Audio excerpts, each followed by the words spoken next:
Good morning class. तो पिछली कुछ वीडियोस में हमने यहाँ पे पहला कॉन्सेप्ट जो उसको हमने सीख लिया था डिस्टेंस फार्मूला। अब देखते हैं दूसरा कॉन्सेप्ट सेक्शन फार्मूला, ठीक है ना। तो सेक्शन फार्मूले में that is section formula.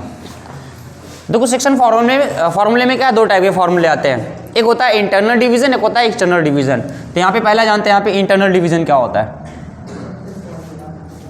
Internal division एक बार देख लें माइक ऑन है, ठीक है, ओके। अब देखते हैं इंटरनल डिवीजन में क्या होता है। सपोज करो हमने यहाँ पे दो पॉइंट्स ले लिए, है ना, दो पॉइंट हमने ले लिया, that is this is the point A, या फिर इस तरह से मान लो पॉइंट ए ले लिया और पॉइंट बी ले लिया। पॉइंट ए का कोऑर्डिनेट कितना है, x1 कामा y1 है, और पॉइंट बी का कोऑर्डिनेट कितना है, x2 कामा y2। ओके, अब अगर हम देखेंगे इन दोनों पॉइंट्स को अगर ज्वाइन कराएंगे तो एक लाइन बनेगी। क्या बनेगी, एक लाइन बनेगी, है कि नहीं। तो इन दोनों पॉइंट को ज्वाइन कराने पे एक लाइन बनेगी। तो इंटरनल डिवीजन मतलब सेक्शन फार्मूला क्या होता है, सेक्शन में क्या होता है कि इन दोनों पॉइंट्स को एक ऐसा पॉइंट जो कि इन दोनों पॉइंट्स को करे, या फिर एक ऐसा पॉइंट जो इन दोनों मतलब पॉइंट्स को मिलाने वाली लाइन को क्या करे, इंटरनली डिवाइड करे। क्या करे, इंटरनली क्या करे, डिवाइड करे।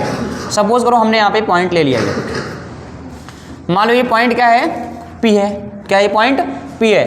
पॉइंट P जो है इस लाइन को दो अलग अलग पार्ट में डिवाइड कर रही है ना। मान लो पॉइंट P से एक आ जाओ यहाँ पे, मतलब किस रेशियो में डिवाइड कर रही है। सपोज करो इसको यहाँ पे मान लो इसको m1 रेशियो में डिवाइड कर रही है, और यहाँ से यहाँ देखेंगे ये क्या है, m2 रेशियो में मान लो डिवाइड कर रही है। इतनी सी बात समझाएगी नहीं। अच्छा ये पॉइंट है जिसका भी कोऑर्डिनेट होगा, इसका कोऑर्डिनेट हमने यहाँ पे ले लिया, that is x comma y। Okay, तो हमें करना क्या है, हमें दो पॉइंट्स गिवन होंगे और उन दोनों पॉइंट्स को मिलाने वाली लाइन को एक पॉइंट क्या है P जो है क्या करेगा, इंटरनली डिवाइड करेगा, और उस पॉइंट P का कोऑर्डिनेट दिया होगा। जबकि यहाँ पे m1 और m2 ये क्या है, रेशियो है कि किस रेशियो में डिवाइड कर रहा है।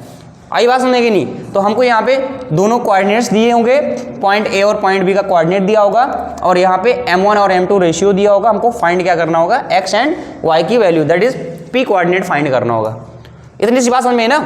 अब उसका फॉर्मूला क्या होता है यहाँ पे देख लीजिए, दैट इज अगर हमको x कोऑर्डिनेट निकालना है तो यहाँ पे क्या करेंगे, ध्यान समझिए, m1 x2 कैसे करेंगे। देखो m1 है, उसके बाद क्या आएगा x2 प्लस इसके बाद क्या, m2 के बाद क्या आएगा, x1 आएगा, प्लस m2 x1 अपान में क्या हो जाएगा, रेशियोज का सम निकालेंगे। क्या निकालेंगे, रेशियोज का सम कितना है, m1 प्लस m2। ये हो जाएगा हमारा ये x कोऑर्डिनेट का। इतनी बात समझ में कि नहीं। अगर हम यहाँ पे y कोऑर्डिनेट निकालेंगे तो y के लिए क्या, जहाँ पे x है वहाँ क्या हो जाएगा, y हो जाएगा। तो क्या हो जाएगा, m1 y2 plus m2 y1 upon m1 plus y2, that is m2। तो रेशियो है, y2 कहाँ से हो जाएगा, m1 प्लस m2। इतना समझ आएगा नहीं। तो अगर हमको x कोऑर्डिनेट निकालना होगा तो m1 x2 plus m2 x1 अपान m1 प्लस m2 करेंगे। अगर हमको यहाँ पे y कोऑर्डिनेट निकालना होगा तो क्या करेंगे, m1 y2 plus m2 y1 अपान m1 प्लस m2। तो m1 और m2 क्या है, ये यहाँ पे रेशियो गिवन है। अब इतना समझ में आएगा नहीं फॉर्मूला, ठीक है। अब जो कुछ थोड़ा बहुत बचा होगा वो हम यहाँ पे क्या एग्जाम्पल्स के थ्रू समझेंगे, ठीक है। तो ये हो गया हमारा इंटरनल डिवीजन का। अब हम यहाँ पे एक्सटर्नल डिवीजन की बात करते हैं। एक्सटर्नली डिवाइड करने की बात करते हैं तो ये होता है एक्सटर्नल डिवीजन। एक्सटर्नल डिवीजन तो थोड़ा सा नीचे लिख देते हैं यहाँ पे, हो सकता है यहाँ पे साइन आ रहा हो। अब okay, external division. External division में क्या होता है, दो पॉइंट्स को ज्वाइन कराने वाली लाइन को सपोज करो यहाँ पे हमने ले लिया पॉइंट ए और ये ले लिया that is point B. Point A और पॉइंट बी से बी को मिलाने वाली एक लाइन होती है, इन दोनों को मिलाने वाली एक लाइन जो है दैट इज, अच्छा इसका कोऑर्डिनेट हमने ले लिया x1 कामा y1, इसका कोऑर्डिनेट ले लिया that is x2 comma y2। इन दोनों पॉइंट्स को मिलाने वाली लाइन को जो है, अब एक पॉइंट P जो है, अच्छा यहाँ पे देखो ये ए और बी के अंदर था इसलिए इंटरनली डिवाइड कर रहा था। अब ये क्या करेगा, ये बाहर यहाँ पे पॉइंट कहीं ना कहीं होगा, ये पॉइंट पी जो है ये एक्सटर्नली होगा, यहाँ पे एक्सटर्नल पॉइंट होगा, ए और बी के बाहर का पॉइंट होगा। तो पॉइंट पी का कोऑर्डिनेट हमने यहाँ पे ले लिया x, y। अब ये क्या करेगा, ये इसको एक्सटर्नली यहाँ पे क्या करेगा, एक्सटर्नली डिवाइड करेगा। क्या करेगा, एक्सटर्नली डिवाइड करेगा। आई बात समझ कि नहीं? जैसे यहाँ से देखो P और A के बीच का रेशियो क्या निकाला था, M1, और P और B के बीच का रेशियो क्या निकाला था, M2। सेम यहाँ, इसीलिए यहाँ पे देखेंगे P और A के बीच का रेशियो, दैट इज ध्यान से समझना है यहाँ पे, P और A के बीच का रेशियो जो है ये क्या हो जाएगा, ये M1 आ गया, है ना। तो P और A के बीच का रेशियो क्या आ गया, M1 आ गया। और P और B के बीच का रेशियो देखो, ये P है और ये B है, तो P और B के बीच का रेशियो क्या हो जाएगा, M2 हो जाएगा। क्या हो जाएगा, M2। इतनी बात समझ में आएगी नहीं? हमको ये रेशियो यहाँ तक नहीं लाना, नहीं तो ये तो फिर A और B के बीच का रेशियो हो जाएगा, कोई मतलब नहीं है। जो P जो पॉइंट डिवाइड कर रहा है, पॉइंट P से हम उन दोनों पॉइंट्स के बीच का रेशियो निकालेंगे, दैट इज PA कितना है, M1 है, और PB कितना है, M2 था। सेम इसी तरह से PA कितना है, M1 है, एंड PB कितना है, M2 है। ठीक है, अब हम यहाँ पे निकालते हैं कोऑर्डिनेट्स। तो x कोऑर्डिनेट निकालेंगे तो यहाँ पे क्या हो जाएगा, M1 x2, जहाँ जहाँ प्लस था वहाँ वहाँ माइनस लगा देंगे, बस इतना सा माइनर चेंज आएगा बस। तो M1 x2 माइनस क्या हो जाएगा, M2 x1 अपान क्या हो जाएगा, M1 माइनस M2। और M1 माइनस M2 होगा भी, क्यों? क्योंकि देखो M1 बड़ा है और M2 छोटा है, तो बड़े में से छोटा घटा सकते हैं ना यहाँ पे, M1 माइनस M2। ठीक है, तो यहाँ पे क्या होगा, M1 x2 minus M2 x1 अपान M1 माइनस M2। ये x कोऑर्डिनेट आ गया। अगर हमको y कोऑर्डिनेट निकालना है तो क्या करेंगे, M1 y2 minus M2 y1 अपान M1 माइनस M2 हो जाएगा। ये y कोऑर्डिनेट, कितना आसान फार्मूला है ना। अभी देखने में थोड़ा सा भारी भरकम फार्मूला लग रहा होगा, लेकिन आप जैसे कि एग्जांपल्स करोगे, इस पे लगभग 5-6 क्वेश्चंस करोगे, आप खुद ही कंफर्टेबल हो जाओगे इसके साथ में, है कि नहीं। तो यहाँ पे कोई प्रॉब्लम वाली बात है नहीं। अब एक चीज़ यहाँ पे ये देखो, ये हमारा हो गया इंटरनल डिवीजन का, ये हो गया एक्सटर्नल डिवीजन का। अच्छा, आपकी एनसीईआरटी की बुक में अलग अलग रेशियोज जो हैं, इसको उन्होंने m और n के फॉर्म में लिखा है कि नहीं। तो कुछ बच्चे कंफ्यूज होंगे, सर ये M1 M2 क्या है। देखो रेशियो है, रेशियो को हम किसी भी फॉर्म में लिख सकते हैं, तो चाहे M1 M2 लिख लो या फिर क्या है m और n लिख लो, बात एक ही हुई। बट हम ये आपके ऑलवेज ये रिकमेंड करेंगे, देखिए आप अगर ये वाला फॉर्मूला लगाएंगे तो ऐसा नहीं कि आपका एग्जाम में गलत कर दिया जाएगा, ये भी सही है, ठीक है ना, और एनसीईआरटी वाला भी सही है। अब इसमें क्या है कि M1 M2 से तुमको पता, यहाँ पे ज़्यादा क्लैरिटी आ रही है फार्मूला याद करने में, है कि नहीं। वहाँ पे कंफ्यूजन नहीं होगा। M1 देखो यहाँ पे 1 है, यहाँ पे 2 है, कैसे देखो हम मतलब इसलिए बता रहे हैं, यहाँ पे 1 है, यहाँ पे 2 है, फिर यहाँ पे 2 आ गया, यहाँ पे 1 आ जाएगा, है ना। याद करने में थोड़ा सा क्लैरिटी, वहाँ पे 1 m और n था, तो इसलिए देखो फार्मूला हमको इस तरह से लिखने हैं ताकि हमको याद भी तो हो रहे ना।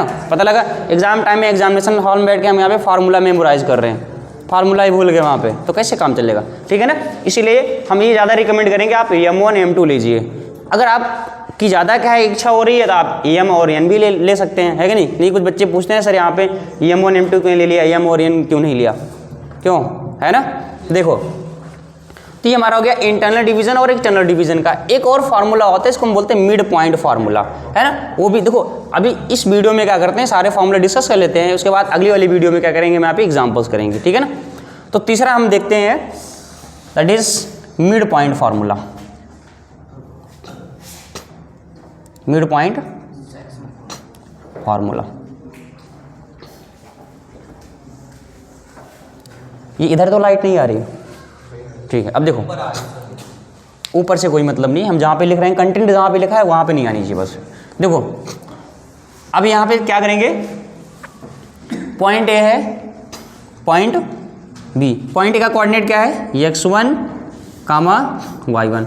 पॉइंट बी का कोऑर्डिनेट x2, y2। ए और बी को मिला दिया गया। अच्छा ध्यान से समझिए, यहाँ पे क्वेश्चन में क्या कह रहे हैं कि M1 और M2 रेशियो में हो सकता है ये 2 हो जाए, ये 3 हो जाए, हो सकता है ये 1 हो जाए, ये 3 हो जाए, हो सकता है ये 3 और ये 1 हो जाए, अलग अलग हो सकता है ना। लेकिन यहाँ पे करें मिड पॉइंट। जब मिड पॉइंट का मतलब क्या होता है, ये एकदम बीच में लिखा हुआ है। क्या लिखा है, पॉइंट P जो है ये क्या है, एकदम बीच में लिखा हुआ है। क्या है, एकदम मिड पॉइंट पे लिखा हुआ है। और जब मिड पॉइंट पे यहाँ पे लिखा हुआ है तो जो इसकी जो लेंथ होगी और इसकी लेंथ, दोनों की लेंथ का जो रेशियो आएगा सेम आएगा ना। क्या आएगा, सेम आएगा। मान लो यहाँ पे इसकी लेंथ का रेशियो हमने यहाँ पे ले लिया, सपोज करो लैम्डा ले लिया, और इसकी भी तो लेंथ का रेशियो क्या हो जाएगा, लैम्डा ही होगा ना, सेम ही आएगा, ठीक है ना, क्योंकि देखो अगर हमें ये कह रहे हैं, बिकॉज अगर कह रहे हैं कि AP जो है, अच्छा ये बताओ सिंपल सी बात, एक सिंपल सा फैक्ट बताओ, if P is a mid point of AB, if P is a mid point of AB, अगर P क्या है AB का मिड पॉइंट है, तो क्या यहाँ पे PA बराबर PB नहीं होगा क्या? बोलो, PA बराबर PB होगा ना, है ना, हमने तो ये पढ़ रखा है। अब देखो अगर PA बराबर PB है तो PA upon PB is equal to 1 नहीं हो जाएगा क्या? है ना, तो अगर हम ध्यान से देखेंगे P और PB का रेशियो जो है क्या आ रहा है 1 ना, तो अगर यहाँ पे लेमडा यहाँ पे ले लिया, लेमडा ले लिया, इसका AP का रेशियो क्या है लेमडा है, इसका भी रेशियो क्या है लेमडा, काट दो यहाँ पे फिर आ गया। अब अच्छा अगर लेमडा नहीं अच्छा लग रहा है देखने में तो कोई भी नंबर ले सकते हो, M ले लो, A ले लो, B ले लो, कोई भी नंबर ले लो, है ना। लेमडा क्या होता है? एक साइन होता है, बेसिकली कॉन्स्टेंट होता है ना। आगे की क्लासेस में हम पढ़ेंगे लेमडा को बहुत जगह पे रिप्रेजेंट किया जाता है। लेमडा को बेसिकली क्या होता है? वेवलेंथ मेजर करने के लिए रिप्रेजेंट किया जाता है ना। तो अभी वेवलेंथ वगैरह की बात करेंगे तो ऊपर से बाउंसर जाएगा आप लोग, है ना, इसलिए लेमडा एक कांस्टेंट होता है। नहीं तुमको लेमडा नहीं लेना है तो M ले लो, कुछ कोई भी नंबर ले लो, अल्फा ले लें, अच्छा ठीक है, हम कुछ भी नहीं लेंगे यहाँ पे, ठीक है ना। अब देखो, तो अब क्वेश्चन में क्या करें, अगर इसका x कोऑर्डिनेट निकालेंगे, सपोज अगर इसका x कोऑर्डिनेट निकालेंगे तो फार्मूला क्या होता है? m1 x2 plus m2 x1 अपान m1 प्लस m2।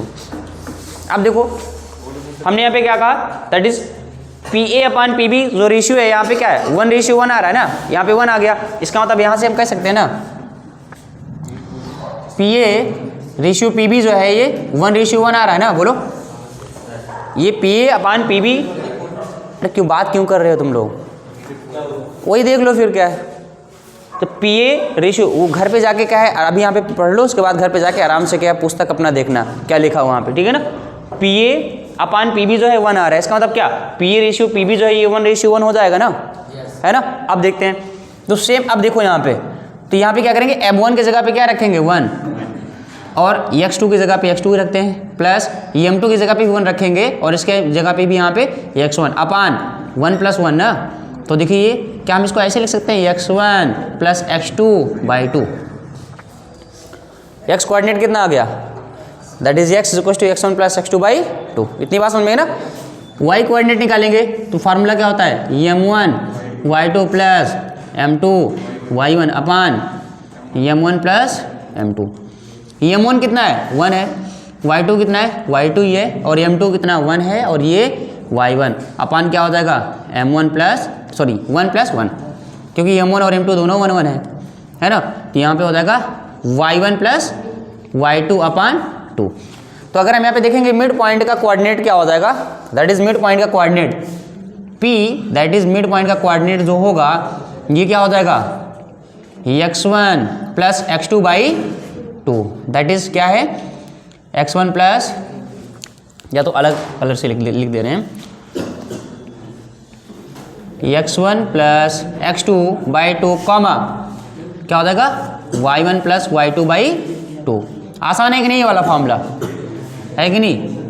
यहाँ पे क्या करना है, that is x1 plus x2/2 x coordinate हो जाएगा, और y1 प्लस y2/2 क्या हो जाएगा y कोऑर्डिनेट, है ना। तो ये 3 फार्मूले हमको यहाँ पे यूज करने किसमें, सेक्शन फार्मूले में। सेक्शन फार्मूले के अंडर में 3 फार्मूले आते हैं, that is first is internal division, and the second is external division, and the third is mid point formula. Okay, तो इसके फार्मूले हैं, इसी फार्मूले का यूज करके आगे के हम नेक्स्ट क्वेश्चंस करेंगे। Okay, so thank you class.